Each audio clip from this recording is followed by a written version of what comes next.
Hello. Hi Lakshmi, ಹೇಗಿದ್ಯಾ? ನೀನ್ ಚೆನ್ನಾಗೇ ಇರ್ತೀಯ. ಹೋಗೋ ಜೀವ ಆದ್ರೂ ಬಾಳ ಬದುಕ್ಬೇಕಾಗಿರೋ ನನ್ನ ಪ್ರಾಣ ಹಿಂಡ್ತಾ ಇದ್ಯಾ? ಏನ್ ಫೋನ್ ಮಾಡಿದ್ದು? ನನ್ ಲಕ್ಷ್ಮಿ ಅಕ್ಕನ ಹತ್ರ ಪರ್ಸನಲ್ ಆಗಿ ಮಾತಾಡ್ಬೇಕು ಅಂತ ಫೋನ್ ಮಾಡ್ದೆ. ಅಷ್ಟರಲ್ಲಿ ಅತ್ತೆ ರಿಸೀವ್ ಮಾಡಿದ್ರಲ್ಲ, ಕಷ್ಟ ಸುಖ ಮಾತಾಡ್ತಿದ್ದೆ. ಅದಿತಿ ಅಂತ ಹೇಳ್ತಿದ್ದಾಗೆ ಪ್ರಾಣ ಹೋದಂಗಾಯ್ತಾ ಲಕ್ಷ್ಮಿ? ಆಗಿರ್ಲೇಬೇಕು.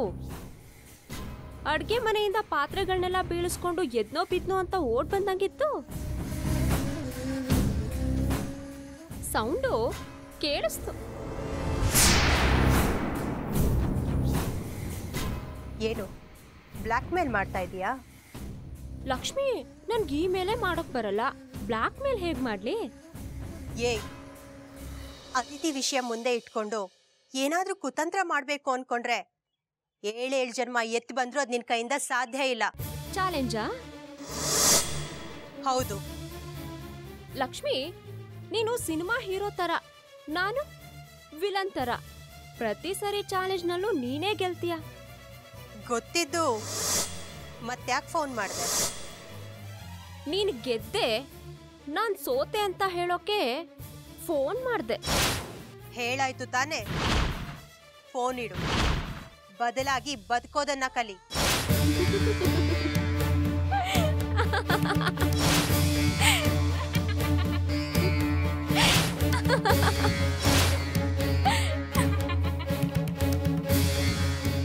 ಬದ್ಲಾಗೋದಾ?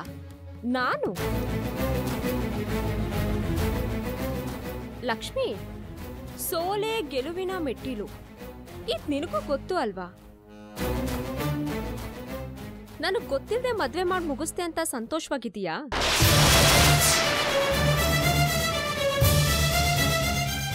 ನೀನ್ ರಾಘವ್ಗೆ ಮದ್ವೆ ಮಾಡ್ಸೋಕ್ ಹೊಟ್ಟಿದ್ದು. ಆ ಹುಡುಗಿ ಹೆಸರು ಮೀರಾ. ಅವಳು 16 ವರ್ಷದಿಂದ ರಾಘವ್ ನೆನ್ಪಲ್ಲೇ ಬದುಕ್ತಾ ಇದ್ಲು. ಈ ಎಲ್ಲ ವಿಷಯನೂ ನನಗೆ ಚೆನ್ನಾಗಿ ಗೊತ್ತು.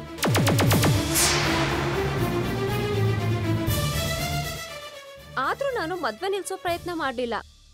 ಯಾಕೆ ಹೇಳು? ಯಾಕಂದ್ರೆ ಈ ಮದ್ವೆ ಆದ್ರೆ ನೀನ್ ಸತ್ ಮೇಲೂ ನಿನ್ ಸಂಸಾರ ಚೆನ್ನಾಗಿರುತ್ತೆ ಅಂತ ನೀನ್ ನಂಬಿದ್ಯಾ. ಈ ಮದ್ವೆ ಆದ್ರೆ ನಿನ್ ಸಂಸಾರ ಸಂತೋಷವಾಗಿರಲ್ಲ ಅನ್ನೋ ಸತ್ಯ ನನಗ್ ಮಾತ್ರ ಗೊತ್ತು. ಅದಕ್ಕೆ ಸುಮ್ನಾದೆ. ನೋಡು, ನೀನು ಹಗಲ್ಗನ್ಸ್ ಕಾಣ್ತಿದ್ಯಾ. ಮೀರಾ ಬಗ್ಗೆ ನಿನಗಿನ್ನೂ ಗೊತ್ತಿಲ್ಲ.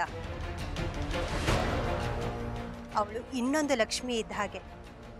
ನಿನಗೆ ಈ ಪ್ರಿಯಾ ಬಗ್ಗೆ ಗೊತ್ತಿಲ್ಲ. ನಾನೊಂಥರ ಎಲ್ರೂ ಹಣೆ ಬರ ಬರೆಯೋ ಬ್ರಹ್ಮ ಇದ್ದಾಗೆ. ಡೈಲಾಗ್ ಹೊಡೆಯೋದನ್ನ ಚೆನ್ನಾಗೇ ಕಲ್ತಿದೀಯಾ. ಇದನ್ ಕಲ್ಸಿದ್ದು ನೀನೇ ಅಲ್ವಾ ಲಕ್ಷ್ಮಿ?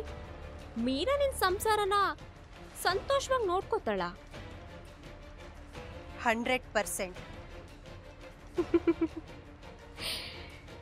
ನಿನ್ ಕಾನ್ಫಿಡೆನ್ಸ್ನ ಮೆಚ್ಚಬೇಕು ಲಕ್ಷ್ಮಿ. ನೋಡು, ಅಪ್ಪಿ ತಪ್ಪಿ ನೀನೇನಾದ್ರೂ ಮೀರಾ ತಂಟೆಗೆ ಹೋದ್ರೆ, ಅವಳಿಗೇನಾದ್ರೂ ನಿನ್ ವಿಷಯ ಗೊತ್ತಾದ್ರೆ ನಡು ರಸ್ತೆಯಲ್ಲಿ ನಿನ್ ಜುಟ್ಟು ಹಿಡ್ಕೊಂಡು ಹೊಡಿತಾಳೆ. ಹೊಡೆಯೋದು ಆಮೇಲಿನ ಮಾತು. ಆದಷ್ಟು ಬೇಗ ನಿನ್ನ ಸಂಸಾರ ಸರ್ವನಾಶ ಆಗತ್ತೆ.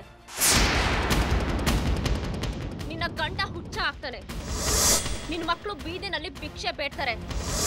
ಆ ಮುಕ್ಕಿ ಆಶ್ರಮ ಸೇರ್ತಾಳೆ.